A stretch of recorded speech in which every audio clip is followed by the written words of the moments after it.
결혼 정년기에 딸을 둔 언니는 벌써 몇 년 전부터 딸내미 시집 보낼 걱정을 만날 때마다 한다.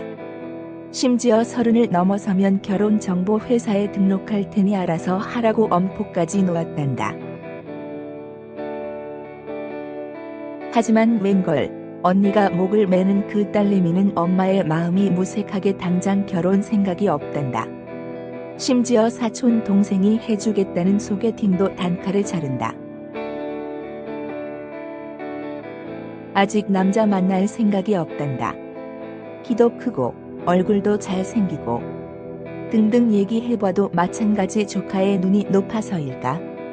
엄마, 동생이랑 시간 날 때마다 여행 다니고 맛집 찾아다니는 것으로 만족해서일까? 아니, 그것보다는 이른바 결혼 정년기라는 어른 세대가 만들어 놓은 프레임에 자신을 꿰어 맞추는 것이 싫어서가 아닐까? 그래서일까? 요즘 조카처럼 비타협적 저항에서 한 발 더 나아간 젊은이들이 등장하고 있다. 바로 작정하고 결혼을 안 하겠다고 말하는 비혼주의자들이다. 얼마 전 다녀온 동창 모임. 이제는 늑수구레한 나이의 동창들 사이에서도 아이들 결혼 얘기가 자연스레 나왔다. 결혼하기 힘든 세상에 관한 이야기가 오가다 요즘 결혼하지 않겠다고 하는 아이들이 화두에 올랐다. 멀리 갈 것도 없다. 앞서 밝혔듯이 당장 우리 집 얘기다 하지만 아이들을 애써 키웠고 지금도 아이들을 가르치는 일을 하는 친구는 세상에 태어나서 아이를 기르는 일만큼 가치 있고 보람이 있고 행복한 일이 없다며 자신은 아이들에게 결혼하고 아이도 낳으라고 하겠다고 한다. 설왕설래하고 헤어져 돌아오는 길, 생각해보니 우습다. 아이들의 삶인데 마치 우리 인생인 것처럼 진지하게 서로의 입장을 내세웠던 것이 그렇다.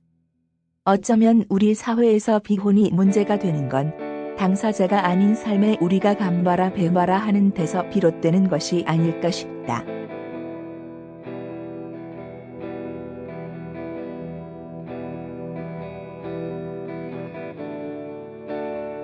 다큐에 등장하는 오현춘 씨, 50는 가장으로서 온갖 고생을 겪으며 반듯하게 3남매를 키워낸 인물이다.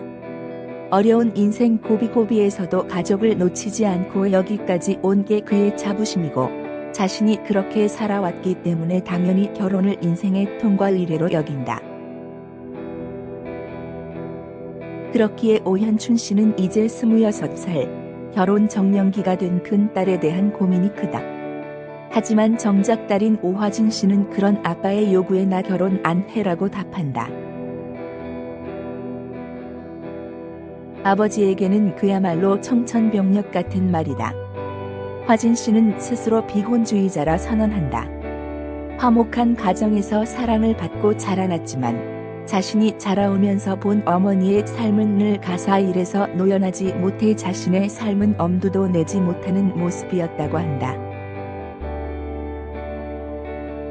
건축구조사로서 경력 단절을 겪고 싶지 않은 화진 씨는 어머니가 일궈낸 것처럼 가정을 꾸려나갈 자신이 없다.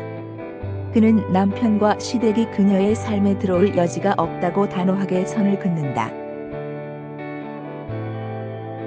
그런데 아버지와 달리 어머니는 화진 씨의 생각에 동조한다. 사랑에 빠져서 대학을 졸업하기도 전에 결혼을 서둘렀기에 화진 씨의 어머니는 다시 그 시절로 돌아간다면 자신은 하고 싶은 일을 하며 결혼하지 않을 거라며 후회의념을 꺼낸다. 출산이 애국이라고. 비혼 권하는 사회 다큐에서 비혼을 선택한 여성들이 이유로 든 건 크게 두 가지다. 우리 사회가 경력 단절 여성에게 가하는 부당한 대우를 감수해가며 결혼을 하고 아이를 가질 생각이 없다는 것이 첫째다. 그리고 또 하나, 사랑하는 사람과 함께함으로써 자신이 받아들여 할 시댁 등의 새로운 인간관계를 굳이 감당할 생각이 없다는 것이다. 남자라고 다를까? 다큐에서는 분양을 받은 아파트에 개를 몇 마리 더 들여놓을지언정 여자 사람을 들여놓을 생각은 없다는 어느 남성도 등장한다. 그는 이제 결혼 정년기를 맞은 친구들이 하나둘 결혼할 때마다 넌 언제 결혼하냐는 친구들의 인사가 번거롭지만 자신의 입장에서 한치도 흔들리지 않는다. 왜냐하면 막상 결혼한 친구들, 주변 남성들이 그의 눈에 그다지 행복해 보이지 않기 때문이다. 결혼과 출산이 애국의 문제로까지 격화되며 세대 갈등의 조짐마저 보이고 있는 요즘, 어른들은 태연하게 결혼하고 아이를 낳는 것이 당연한 사람의 도리라 주장한다. 하지만 이에 젊은이들의 대답은 단호하다. 청년들은 결혼은 그저 삶 선택지 중 하나일 뿐이라고 말한다. 결혼을 하고 아이를 낳는 삶만을 정상으로 만들어 놓은 어른들이 문제라고. 우리 사회의 결혼 제도는 외적으로는 사랑하는 두 사람의 개인적인 결합으로 정의 내려지지만 막상 그 과정에 들어서면 결혼은 집안과 집안의 결합으로 여겨진다. 그렇기에 결혼은 그저 사랑하는 사람과 한 집안에 사는 것이 아니라 사랑하는 한 사람으로 인해 다른 집안의 조직원으로 새로운 삶을 시작하게 되는 삶의 방식이다. 그 이유는 우리가 2018년의 현대 사회를 살지만 사회의 기본 단위는 여전히 과거 규정된 가정이기 때문이다. 오늘날 여성의 사회적 참여와 발언권이 상대적으로 고양되었지만 여전히 가부장적 가족 제도의 근간은 공고하다. 그렇기 때문에 어느 엄마들은 나는 이렇게 살았지만 너는 이렇게 살 필요가 없다라고 자녀에게 말하고 그 딸들은 엄마처럼 혹은 아들은 아빠처럼 살 자신이 없고 살고 싶지 않다고 한다. 거기에 결혼에 드는 돈이 이어키니 하는 세태도 영향을 미친다. 한 가정을 이루는 데 드는 비용도 적지 않고 젊은이들의 경제적 독립을 불가능하게 만드는 사회적 현실은 더욱 결혼을 고려하기 버겁게 만든다. 제 아무리 독립적으로 살고자 하지만 이미 출발부터 부모에게서 경제적 도움을 받고 시작하는 결혼 생활에서 과연 얼마나 자신들만의 방식을 고집할 수 있을까? 거기에 더해 최근 지자체마다 아이를 낳으면 얼마를 지원해주겠다고 하지만 당장 아이를 낳고 키우는 엄마들의 고충은 크게 나아질 길이 없는 사회도 문제 중 하나로 지적된다. 아이 하나는 겨우 낳지만 둘을 낳으면 미친 짓이라는 어느 워킹맘의 하소연이 공감을 얻는 세상에서 결혼을 하고 아이를 낳는 무모한 선택을 하는 이들이 해마다 줄어드는 건 당연지사가 아닐까? 이런 상황을 학습 효과로 겪은 젊은이들이 굳이 결혼과 출산이라는 모험을 감수할 이유가 없는 것이다. 비혼, 존중받아야 할 권리 여러 이유로 결혼을 굳이 선택하지 않겠다는 젊은이들은 자신의 선택이 삶의 선택지 중 하나로 존중받기를 원한다. 결혼을 하는 것이 정상이라고 여기는 세상에서 그렇지 않을 수도 있는 삶을 비정상으로 낮잡아 보지 말아달라 요구한다. 인간의 삶을 동물의 번식과 동일시하며 가임 연령 내에 결혼을 안 하기라도 하면 금단의 선이라도 넘은 듯이 여기지 말아달라 한다.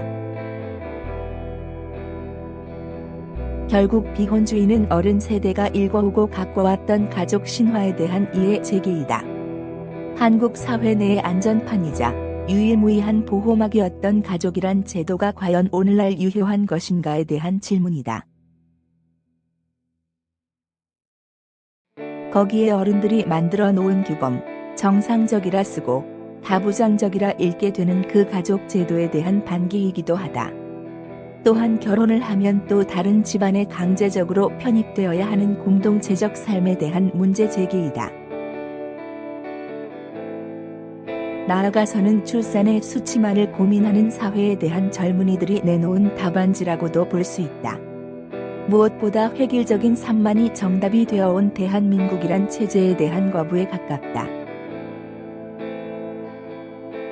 그렇기에 청년들에게 왜 결혼을 안 하느냐고 다그치기 이전에 어른 세대가 만들어 놓은 오늘날 대한민국의 현실을 반성하고 개선하는 것이 먼저가 되어야 할 것이다.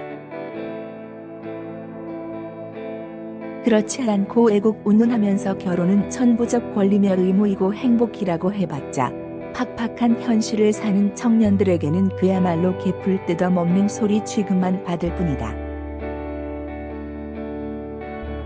2018년 지구상의 인구가 72억을 넘어서고 있다.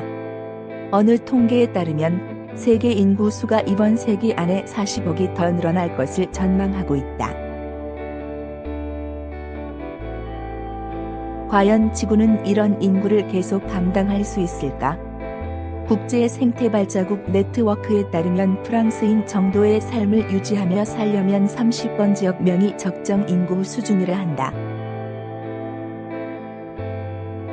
미국인의 삶 수준은 40억 명, 한국 사람들이 원하는 라이프 스타일에 맞추려면 22번지억 정도라고 한다.